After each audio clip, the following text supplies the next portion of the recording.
Dear students, welcome back to my class. Let's start with subject verb agreement. Okay, rule number 5.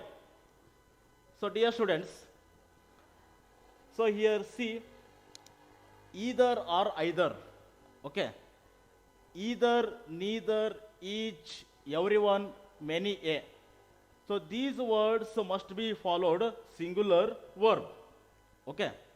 So ಹಾಗಾದರೆ dear students ನಾವು ಈ ವರ್ಡ್ಗಳನ್ನು use ಮಾಡಿದಾಗ ನಾವಿಲ್ಲಿ must be followed singular verb, ನಾವಿಲ್ಲಿ singular ವರ್ಬನ್ನು use ಮಾಡಬೇಕಾಗುತ್ತೆ. So this is the agreement. Okay, so let see the examples here. Either of the two novels is interesting. So here in this sentence, so here the singular verb is used here is. Okay, because so either word used here. ಅಗರ್ ನಾವು ಈ ಒಂದು ಸೆಂಟೆನ್ಸಲ್ಲಿ ಇಲ್ಲಿ singular verb is ಅನ್ನ so ಇಲ್ಲೇ ಬರೆದಿದ್ದೀನಿ. So ಯಾಕಂದರೆ because so ನಾ ಇಲ್ಲಿ ಈದರ್ ಅಂತಕ್ಕಂಥ ವರ್ಡನ್ನು ಯೂಸ್ ಮಾಡಿದ್ದೀನಿ.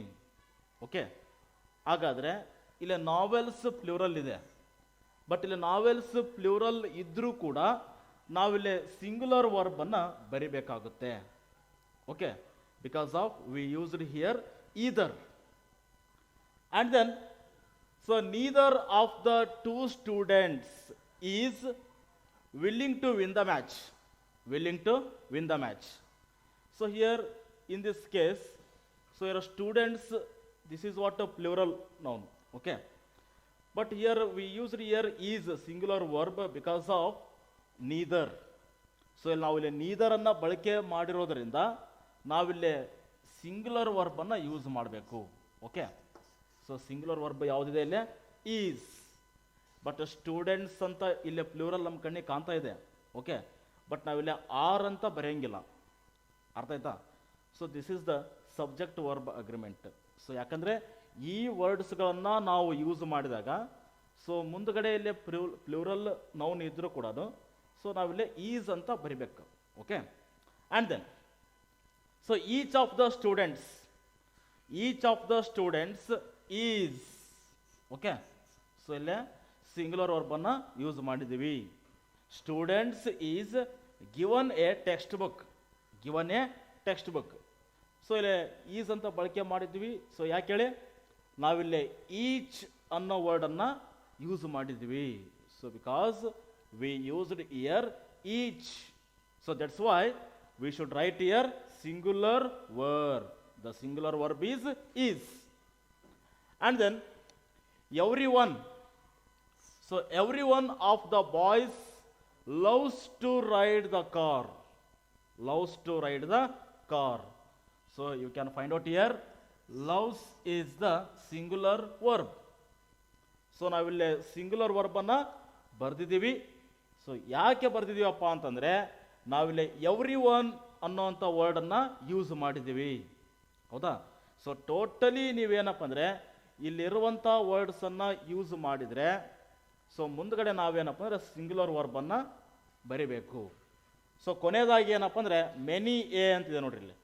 So many a leaders has paid homage to Gandhi. So ಹಾಗಾದರೆ ಇಲ್ಲಿ ಮೆನಿ ಎ ನಾವು ಇದನ್ನು ಯೂಸ್ ಮಾಡಿದ್ದೀವಿ. ಸೊ ಇಲ್ಲಿ ಲೀಡರ್ಸ್ ಅಂತಿದೆ, ಬಟ್ ನಾವಿಲ್ಲಿ ಹ್ಯಾವ್ ಅಂತ ಬರೆಯಂಗಿಲ್ಲ. ಸೊ ನಾವಿಲ್ಲಿ ಏನಪ್ಪ ಅಂದರೆ ಮಸ್ಟ್ ಬಿ ನಾವೇನಪ್ಪ ಅಂದರೆ ಇಲ್ಲಿ ಸಿಂಗ್ಯುಲರ್ ವರ್ಬನ್ನೇ ಬರಿಬೇಕು. ಅರ್ಥ ಆಯ್ತಾ? So dear students, so total ಆಗಿ ಇಲ್ಲಿ ಏನಪ್ಪ ಅಂದರೆ so these words, so once again I repeat here, either, neither, each, every one, many A. So ಈ ವರ್ಡ್ಸನ್ನು ನಾವು ಯೂಸ್ ಮಾಡಿದಾಗ so it must be followed, these words must be followed singular verb. Okay, so but ನಮಗಿಲ್ಲಿ novels ಅಂತ plural ಕಾಣ್ತಾ ಇದೆ, so students ಅಂತ ಇದೆ, but ಆದರೂ ಕೂಡ ನಾವಿಲ್ಲೇ ಆರ್ ಅಂತ ಬರೆಯೋಗಿಲ್ಲ. ಸೊ ನಾವಿಲ್ಲಿ ಸಿಂಗ್ಯುಲರ್ ವರ್ಬನ್ನೇ ಬರಿಬೇಕು. ಸೊ ಅದೇನಪ್ಪ ಅಂದರೆ ಸೊ ಪ್ರೆಸೆಂಟ್ ಟೆನ್ಸಲ್ಲಿ ನೀವು ಹೇಳೋದಕ್ಕೊಂಡ್ರೆ ಈಸ್ ಅಂತ ಬರ್ರಿ. ಸೊ ಒಂದು ವೇಳೆ ನಾವು ಪಾಸ್ಟ್ ಟೆನ್ಸಲ್ಲಿ ಇದು ನಾನೇನಾದರೂ ಹೇಳೋದಕ್ಕೊಂಡ್ರೆ ಸೊ ವಾಸ್ ಅಂತ ಆಗುತ್ತೆ ಅಷ್ಟೇ. Okay, so this is what rule number 5. So subject verb agreement. And then next rule number 6. So rule number 6 ಅಲ್ಲಿ ಏನಿದೆ, plural form, so noun, and then singular meaning, and then singular verb. So ಇದರ ಅರ್ಥ ಏನು? So ಇಲ್ಲೇನಪ್ಪ ಅಂದರೆ ಕೆಲವೊಂದಿಷ್ಟು ನೌನ್ಗಳು so ಪ್ಲೂರಲಲ್ಲಿ ಇದ್ದು ಆ ನೌನ್ಗಳು singular ಮೀನಿಂಗನ್ನು ಕೊಡ್ತಾ ಇದ್ದರೆ ಸೊ ಇಲ್ಲಿ ವರ್ಬ್ ಏನಾಗುತ್ತೆ ಹೇಳಿ, ಸಿಂಗುಲರ್ ಅನ್ನು ನಾವಿಲ್ಲಿ ಯೂಸ್ ಮಾಡಬೇಕು. Okay, so some nouns are in plural but meaning in singular, and then so it takes singular verb. ಅರ್ಥ ಆಯ್ತಾ? ಸೊ ಫಾರ್ ಎಕ್ಸಾಂಪಲ್ ನಿಮಗೆ ಎಕ್ಸಾಂಪಲ್ ನೋಡಿದ್ರೆ ಗೊತ್ತಾಗುತ್ತೆ. ಸೊ ಪ್ಲೂರಲ್ ನೌನ್ಸ್ ಡಿನೋಟಿಂಗ್, ಕೆಲವೊಂದಿಷ್ಟು ಪ್ಲೂರಲ್ ನೌನ್ ಏನಪ್ಪ ಅಂದರೆ ನಮಗಿಲ್ಲಿ ಡಿನೋಟ್ ಮಾಡುತ್ತೆ. ಸೊ ಏನಂತ ಡಿನೋಟ್ ಮಾಡುತ್ತೆ? Quantity, amount and distance, time must be used with A singular word. ಹಾಗಾದರೆ ಸೊ ಇಲ್ಲೇನಪ್ಪ ಅಂದರೆ ಕೆಲವೊಂದಿಷ್ಟು ಪ್ಲೂರಲ್ ನೌನ್ಗಳು ಸೊ ಕ್ವಾಂಟಿಟಿ ಆಗಿರ್ಬೋದು, ಅಮೌಂಟ್ ಆಗಿರ್ಬೋದು, ಡಿಸ್ಟನ್ಸ್ ಆಗಿರ್ಬೋದು, ಆ್ಯಂಡ್ ದೆನ್ ಟೈಮ್ ಆಗಿರ್ಬೋದು. ಸೊ ಇದೇನಪ್ಪ ಅಂದರೆ must be used with A singular verb. ನಾವಲ್ಲಿ ಏನಪ್ಪ ಅಂದರೆ ಸಿಂಗುಲರ್ ವರ್ಬನ್ನೇ ಯೂಸ್ ಮಾಡಬೇಕು. ಸೊ ಅದು ಹೇಗೆಪ್ಪ ಅಂದರೆ, so here example number 1, mathematics. So mathematics, so ಇದು ಏನಪ್ಪ ಅಂದರೆ so it is in plural. So plural noun and also so it is a meaning in singular. ಇದು ಮ್ಯಾಥಮೆಟಿಕ್ಸ್ ಏನಪ್ಪ ಅಂದರೆ ಪ್ಲೂರಲಲ್ಲಿದೆ. ಓಕೆ, ಅದಕ್ಕೋಸ್ಕರ ನೋಡಿ ಪ್ಲೂರಲ್ ಫಾರ್ಮಲ್ಲಿದೆ, ಬಟ್ ಮೀನಿಂಗ್ ಹೇಗಿದೆ, ಇದು ಸಿಂಗುಲರ್ ಇದೆ. ಸೊ ನೌನ್ ನೌನ್ ಯಾವುದಿಲ್ಲ, ಮ್ಯಾಥಮೆಟಿಕ್ಸ್. ಸೊ ಮ್ಯಾಥಮೆಟಿಕ್ಸ್ ಇದೇನಿದು ಪ್ಲೂರಲ್ ಫಾರ್ಮಲ್ಲಿದೆ, ಬಟ್ ಇದೇ ನೌನ್ ಏನಪ್ಪ ಅಂದರೆ ಸಿಂಗುಲರ್ ಮೀನಿಂಗನ್ನು ಕೊಡ್ತಾ ಇದೆ ಮ್ಯಾಥಮೆಟಿಕ್ಸ್. ಹೌದಾ? ಸೊ ಹಾಗಾದ್ರೆ ಸಿಂಗುಲರ್ ಮೀನಿಂಗನ್ನು ಕೊಡ್ತಾ ಇದೆಯಲ್ಲ, so it takes singular verb. ಹಾಗಾದ್ರೆ ಇದು ಯಾವ ವರ್ಬನ್ನು ನಾವಿದು ತೊಗೊಳುತ್ತೆ? ಇದು ಸೊ ಅಗ್ರಿಮೆಂಟ್ ಹೇಗಾಗುತ್ತೆ? ಸಿಂಗುಲರ್ ವರ್ಬ್ಗೆ ಅಗ್ರಿಮೆಂಟ್ ಆಗುತ್ತೆ. ಓಕೆ, ಸೊ ಹೀಗಾಗಿ ಏನಪ್ಪ ಅಂದರೆ ಮ್ಯಾಥಮೆಟಿಕ್ಸ್ ಅಂತ ಇದ್ದಾಗ ಸೊ ನಾವಿಲ್ಲಿ ಆರ್ ಅಂತ ಬರೆಯಂಗಿಲ್ಲ. So it is in plural form but meaning in singular. So it takes singular verb. So the singular verb is here is. And then the branch of the study in every school. Okay, so mathematics ಅಂದರೆ ಭಾಳ ಇದೇನಪ್ಪ, it's very interesting and also ಇದು ಅಷ್ಟೇ ಕಷ್ಟ ಕೂಡ ಹೌದು. Okay, right. And then the news is true. So here the noun news. So it is in a plural form but meaning in singular.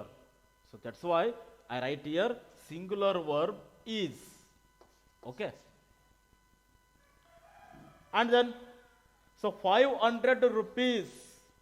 So 500 rupees, that means ಅಲ್ಲಿ ನೋಡ್ರಿ amount ಅಂತ ಇದೆ ನೋಡ್ರಿ ಇಲ್ಲಿ. Okay, amount 500 rupees is a large amount. Is a large amount. So ಇಲ್ಲೇನಪ್ಪ ಅಂದ್ರೆ ನಾವಿಲ್ಲಿ singular ವರ್ಬನ್ನೇ ಯೂಸ್ ಮಾಡ್ಬೇಕಾಗತ್ತಿಲ್ಲ, ಈಸ್ ಅಂತ ತಗೋಬೇಕು. ಬಟ್ ಯಾವುದೇ ಕಾರಣಕ್ಕೂ ನೀವು 500 rupees ಆರ್ ಅಂತ ಬರೆಯಂಗಿಲ್ಲ, 500 rupees ವರ್ ಅಂತ ಬರೆಯಂಗಿಲ್ಲ. ಓಕೆ, ನಾವಿಲ್ಲಿ ಏನಿದ್ರು ಸಿಂಗುಲರ್ ವರ್ಬನ್ನೇ ತಗೋಬೇಕಾಗುತ್ತೆ. And then 50 kilograms. ಸೊ ಇಲ್ಲಿ ಕಿಲೋಗ್ರಾಮ್ಸ್ ಅವ್ರು ಏನಾಗ್ತಿಲ್ಲ, ಸೊ ಕ್ವಾಂಟಿಟಿ. ಓಕೆ, ಸೊ ಇಲ್ಲಿ ಅಮೌಂಟ್ ಅಂತ ಬಂತಿಲ್ಲ, ರೈಟ್. ಸೊ ಹಾಗಾದ್ರೆ ಇಲ್ಲೊಂದು ಏನಿದೆ ಇಲ್ಲಿ 50 kilograms, 50 kg of rice. Okay, is sufficient for us. Is sufficient for us. So this one is the right. Are sufficient for us ಅಂದ್ರೆ ಏನಿರುತ್ತೆ, ರಾಂಗ್ ಆಗುತ್ತೆ. ಸೊ ಯಾಕಂದ್ರೆ ನಾವಿಲ್ಲಿ ಸಿಂಗುಲರ್ ವರ್ಬ್ ಅನ್ನ ಯೂಸ್ ಮಾಡಬೇಕು. ಹೌದಾ? ಸೊ ಹೀಗೇನಪ್ಪ ಅಂದ್ರೆ ಕೆಲವೊಂದಿಷ್ಟು ಪ್ಲೂರಲ್ ನೌನ್ಸ್ಗಳು ಹೇಗಿರ್ತಾವಪ್ಪ ಅಂದರೆ ಕ್ವಾಂಟಿಟಿ ಆಗಿರ್ಬೋದು, ಅಮೌಂಟ್ ಆಗಿರ್ಬೋದು, ಡಿಸ್ಟೆನ್ಸ್ ಆಗಿರ್ಬೋದು, ಸೊ ಟೈಮ್ ಆಗಿರ್ಬೋದು. ಸೊ ಇವುಗಳನ್ನು ಹೇಳಬೇಕಾದ್ರೆ so must be followed singular word. Okay, so ಅರ್ಥ ಆಯ್ತಾ ನಿಮಗಿದು? So plural form, so noun, so in plural form but meaning in singular, so it takes singular word. So this one is the 6th rule. Okay, dear students, in today's class we discussed about rule number 5 and rule number 6. Okay, subject verb agreement. Okay, so ಹೀಗೆ ನಾವೇನಪ್ಪ ಅಂದರೆ ಇಲ್ಲೇ ಒಂದು ಸೆಂಟೆನ್ಸನ್ನು ನಾವು grammatically ಸರಿಯಾದ ರೀತಿಯಲ್ಲಿ ಬರಿಬೇಕಾದ್ರೆ ಅದಕ್ಕೆ ಅದರದ್ದೇ ಆಗಿರ್ತಕ್ಕಂಥ ನಿಯಮಗಳಿರ್ತವೆ. ಸೊ ಅದಕ್ಕೋಸ್ಕರ ನಾವೇನಪ್ಪ ಅಂದ್ರೆ ಇಲ್ಲಿವರೆಗೂ ನಾವಿಲ್ಲೇ ರೂಲ್ ನಂಬರ್ 1 ರೂಲ್ ನಂಬರ್ 6 ನಾವೇನು ಮಾಡಿದ್ವಿ, ಆ ಅಗ್ರಿಮೆಂಟ್ಗಳು ಹೇಗಿರುತ್ತೆ ಅನ್ನೋದನ್ನು ನಾವು ನೋಡಿದ್ವಿ. ಸೊ ಅದೇನಪ್ಪ ಅಂದ್ರೆ ಸಬ್ಜೆಕ್ಟಿಗೂ ಮತ್ತು ವರ್ಬ್ಗೂ ಇರ್ತಕ್ಕಂಥ ಅಗ್ರಿಮೆಂಟ್. ಸೊ ಈಗ ನಾವು ಸರಿಯಾದ ರೀತಿಯಲ್ಲಿ ಈ ಅಗ್ರಿಮೆಂಟಿಗೆ ತಕ್ಕಂತೆ ನಾವು ಏನಾದರೂ ಸೆಂಟೆನ್ಸ್ಗಳನ್ನು ಬರಿತಾ ಹೋದರೆ ಅದು ಏನಪ್ಪ ಅಂದರೆ ಗ್ರಾಮೆಟಿಕಲಿ ಸರಿಯಾಗುತ್ತೆ. ಅರ್ಥ ಆಯ್ತಾ? ಓಕೆ, ಹಾಗಾದರೆ ಈ ಸಬ್ಜೆಕ್ಟ್ ಆ್ಯಂಡ್ ಅಗ್ರಿಮೆಂಟ್ ಕ್ಲಾಸ್ ಏನಿದೆಲ್ಲ, ಸೊ ಇವತ್ತೇನಪ್ಪ ಸೊ ಮುಗೀತು. ಆ್ಯಂಡ್ ನೆಕ್ಸ್ಟ್ ಏನಪ್ಪ ನಿಮಗೆ ಸೊ ಬೇರೆ ಗ್ರಾಮರ್ ಪಾಯಿಂಟನ್ನು ನಾನು ಟೀಚ್ ಮಾಡ್ತೀನಿ. Okay, thank you.